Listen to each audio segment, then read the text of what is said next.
Oh, we ain't got a barrel of money. Maybe we're ragged and funny, but we travel along, singing a song side by side. Oh, we don't know what's coming tomorrow. Maybe it's trouble and sorrow, but we travel the road, sharing the load side by side. Through all kinds of weather, what if the sky should fall? Just as long as we're together, it doesn't matter at all. When they've all had their quarrels and parted, we'll be the same as we started, just traveling along, singing a song side by side. Hey everybody, welcome to episode 3.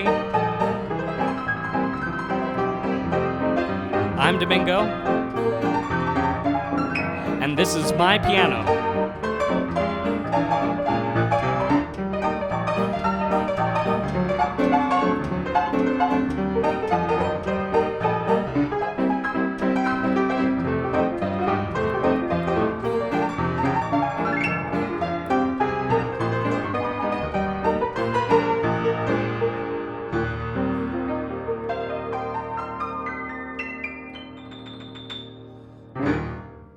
Alrighty, everybody. Thank you so much for tuning in again.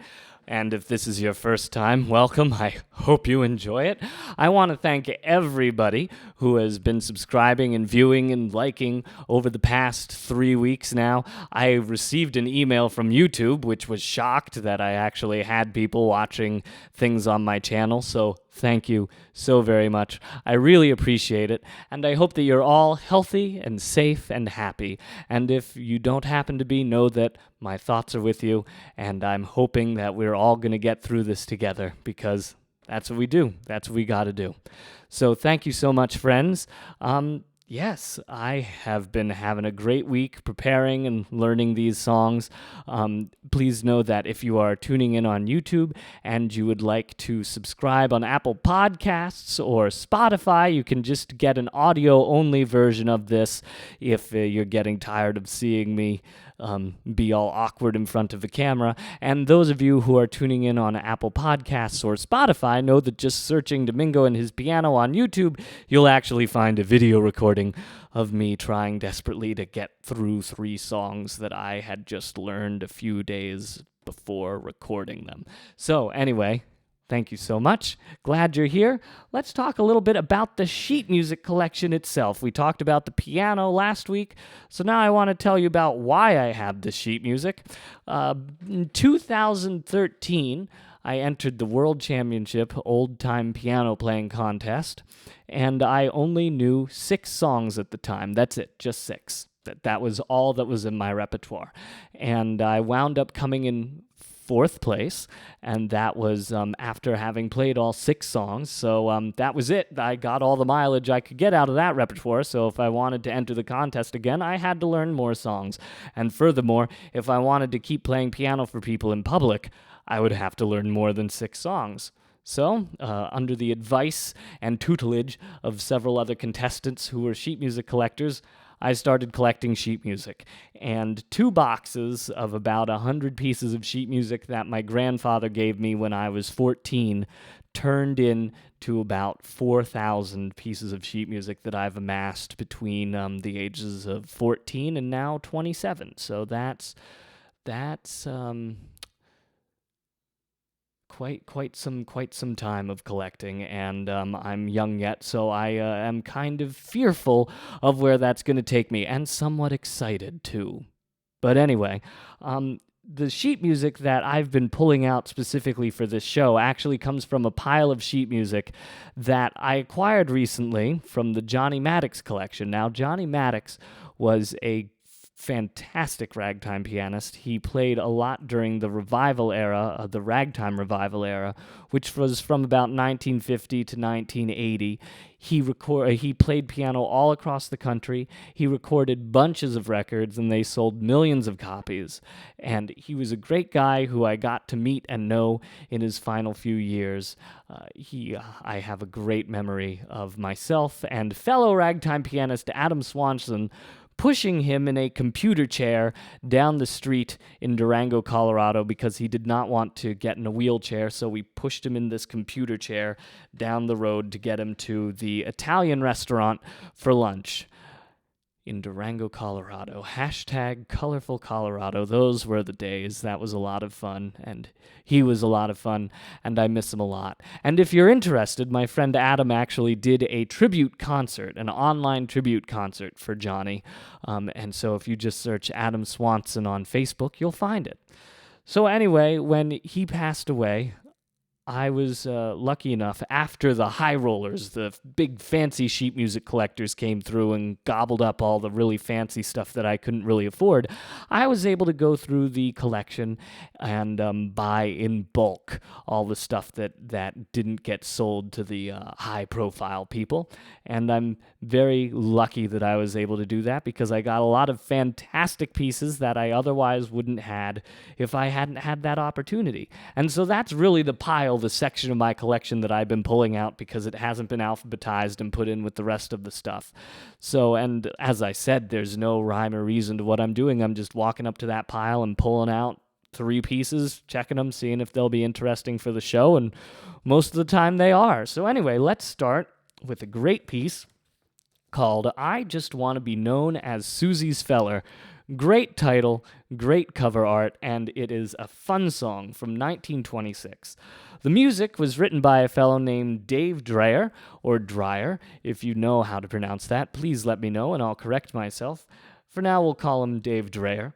He started out as a pianist in vaudeville. He actually played for Al Jolson, which is quite an accomplishment. Al Jolson was one of the most famous vocalists of the 1920s and beyond. I mean, he went into the 40s still recording.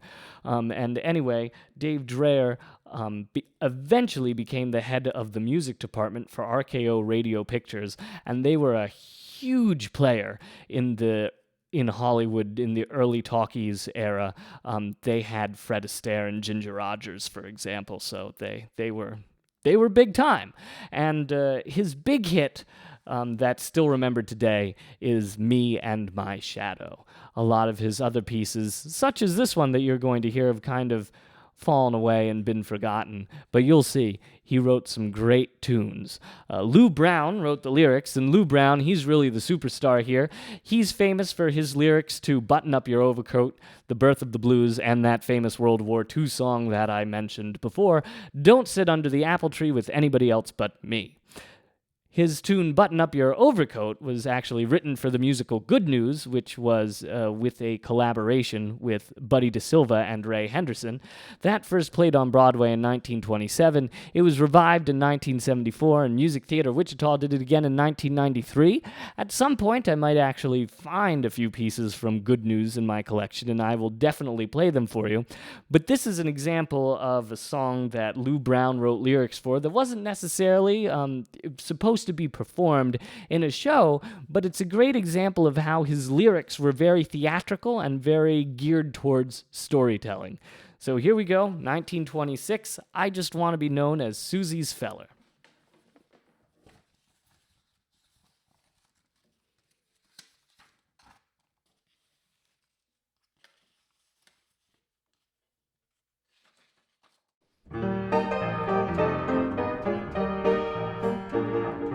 All the boys on the street say, ain't she cute, ain't she sweet, every time my Susie passes them by.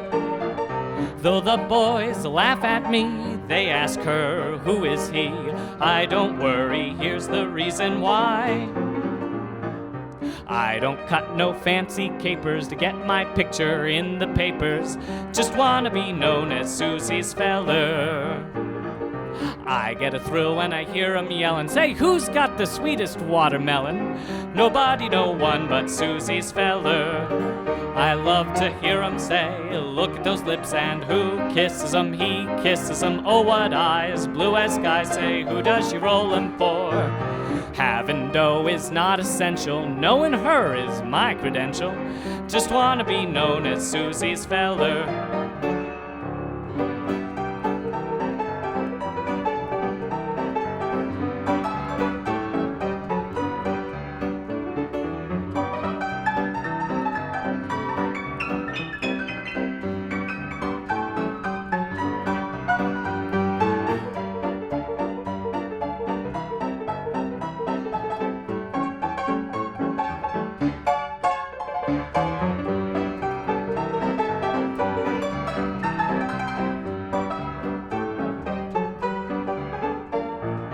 No one cares who I am, and I don't care where I am, just as long as Susie's there by my side. Some fine day, very soon, they will say, who's the groom? I don't care as long as she's the bride. Don't wanna be no politician or a lawyer or physician, just wanna be known as Susie's feller. I don't care how loud they're shrieking or what language they are speaking, as long as they say I'm Susie's feller. I love to hear 'em say, look at those lips, and who kisses 'em? He kisses 'em. Oh, what hips, ain't they pips? Say, who does she shake 'em for? She's got charms, oh boy, you've said it. Not much cash, but oh, what credit. Just wanna be known as Susie's feller. I just want to be known as Susie's feller. Holy cow, we got through it. Isn't that a fun song?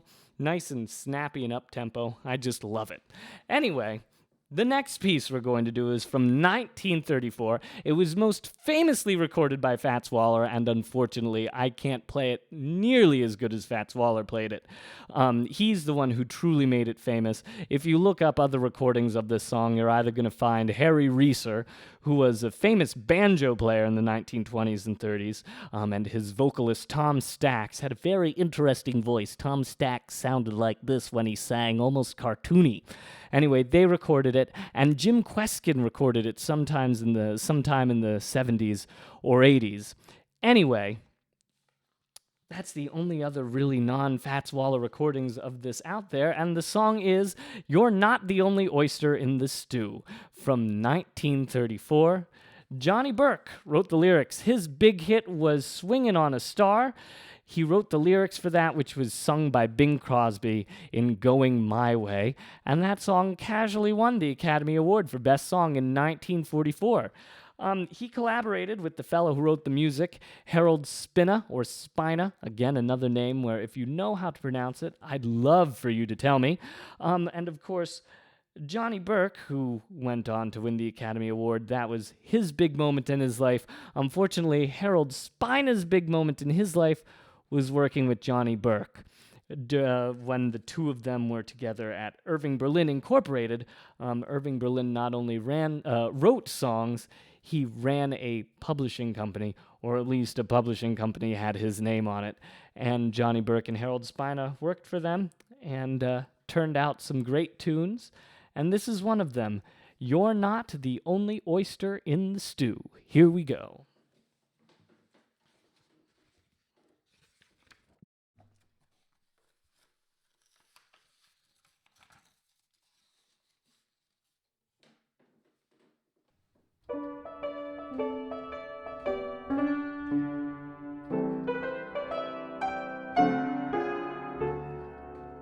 Every time a fish is born, another little fish is born, so someday he'll be married happily. And the same applies to bees and dogs and cats and chimpanzees, or take the case of birdies in the tree, or even take the case of you and me. You're not the only oyster in the stew. You're not the only tea leaf in the tea. However, I'm convinced, completely and fully and firmly convinced, that you're the only one for me. You're not the only wrinkle on the prune. You're not the only apple on the tree. It's still and all a fact, a perfectly logical, positive fact, that you're the only one for me. You're so well supplied with the very things I seek. Your smile is refreshing, your kisses are unique. When you're around, I'm susceptible and weak. I love you, so to speak. There's 7 million people in New York, and 50 million Frenchmen in Paris.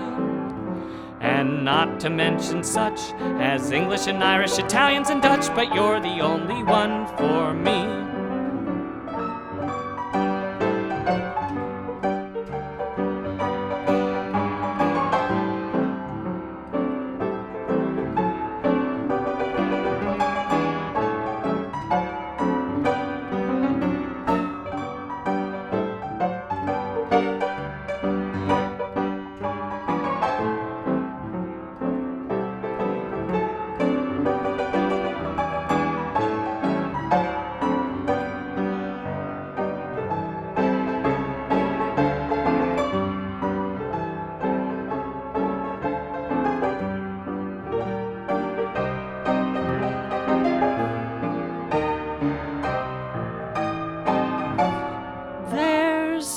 7 million people in New York, and 50 million Frenchmen in Paris.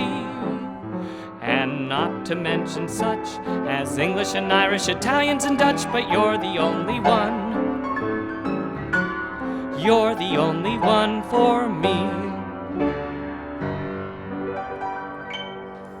You're not the only oyster in the stew. Isn't that a cute song? You kind of think that it's going to be like that song that we did last week, the What'll You Do? It's kind of a breakup song, but really it's quite lovely and quite a lovely little sentiment, lovely little love song there. Alrighty, let's take a look at our next number. Oh my goodness, this is one of my absolute favorites. The sheet music is actually pretty rare piece of sheet music. That I have some friends who are still looking for this one, and it's from 1931. It has a very fun cover and a very fun title. My Canary Has Circles Under His Eyes. Lyrics are by Ted Koehler, who wrote Stormy Weather and Devil in the Deep Blue Sea. Edward Paula wrote the lyrics. He was a successful producer, actor, and songwriter. He is famous for having written The Most Wonderful Time of the Year, and he also wrote another song that I have to mention called I Said My Pajamas and Put On My Prayers. The music is written by Jack Golden, and he is even more obscure than Paula, having really written nothing significant beyond this song, My Canary Has Circles Under His Eyes. So anyway, in order to talk about this song, we need to talk about the phrase makin' whoopee and what makin' whoopee meant. There was a movie that came out in 1930. It starred Eddie Cantor, and it was called Whoopee. And Eddie Cantor, of course, premiered the song Makin' Whoopee in it. It was actually a huge hit for Eddie Cantor, and it was a huge hit of a movie based off of the stage play from 1928. And anyway, it was also Busby Berkeley's first film. And the reason why I bring this up, and I bring up Makin' Whoopee, is it was such a popular song that Makin' Whoopee kind of became a slang term for having sex. So anyway, this is about a bird who gets a little bit too socially involved with other birds. And yeah, it's a strange one. It has fun lyrics, and I hope you enjoy it. It was made famous by Al Bowley, who sang the song. He was an English crooner and vocalist of the late 20s through the 30s, and unfortunately he died tragically during World War II. He was killed by a German parachute mine that was dropped outside of his apartment. But anyway, thank goodness he recorded this song in the early 30s, and that's how I came to know it and came to love it, and I hope that you do too. So here we go with My Canary Has Circles Under His Eyes.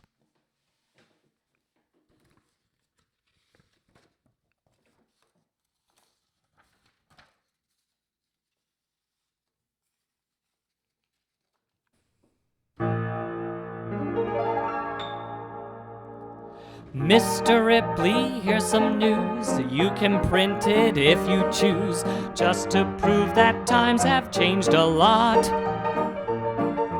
Though it may sound strange to you, it is absolutely true. You can believe it or not. Since making whoopee became all the rage, it even got to the old bird cage, and my canary has circles under his eyes. He used to whistle the prisoner's song, now he does snake hips the whole day long. My poor canary has circles under his eyes. His only pals are the yellow lark and just a tiny sparrow. But I am scared when he's in the park, he leaves the straight and narrow. I've raised this bird in a manner so strict, but I've a feeling I'm being tricked, 'cause my canary has circles under his eyes.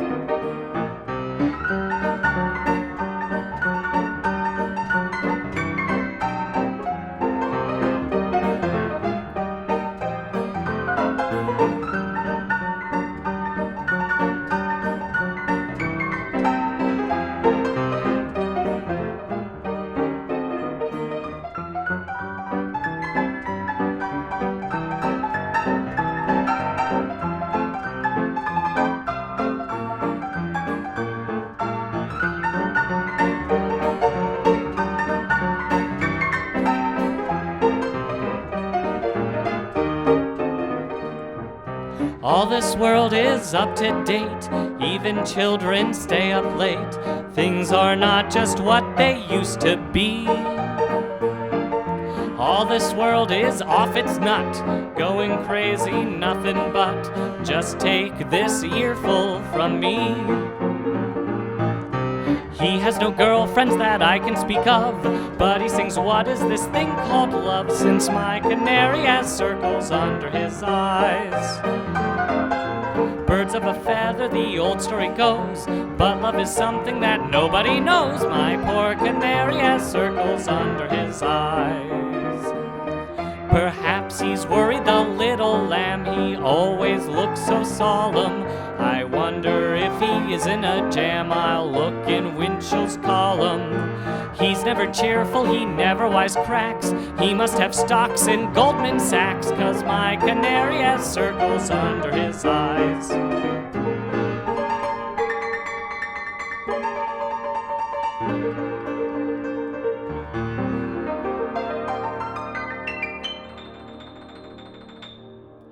My canary has circles under his eyes. Isn't that a strange tune, but a fun one and a really, really catchy melody?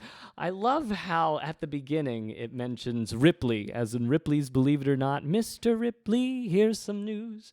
That just goes to show that, believe it or not, Ripley's Believe It or Not has been around for quite some time. It also mentions two other pop songs.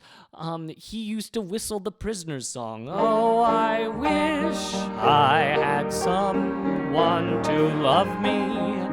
That's the Prisoner's song, and that was a highly popular song in the 20s. Oh my gosh, it sold a lot of records and a lot of player piano rolls.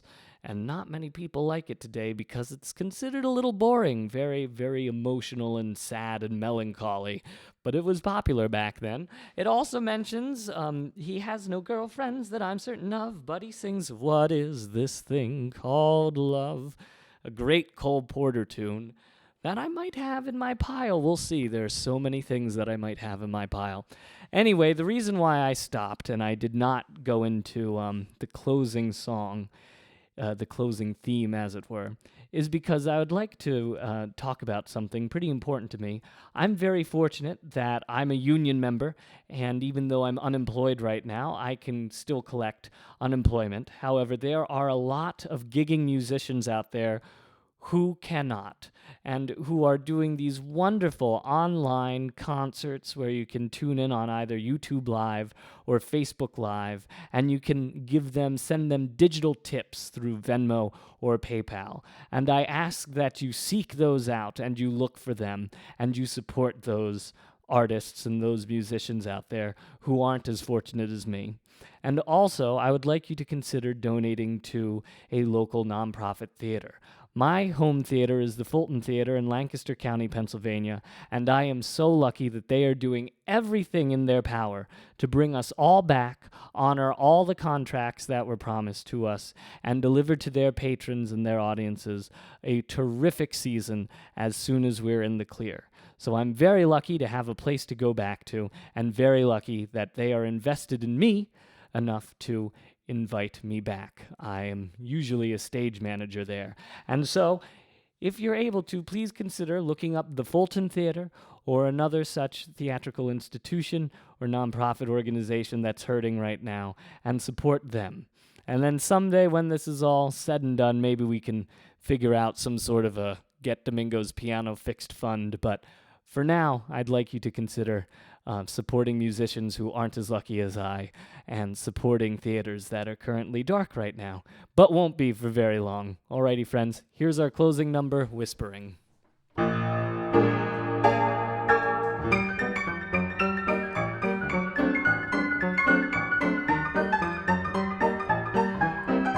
We'll see you next week.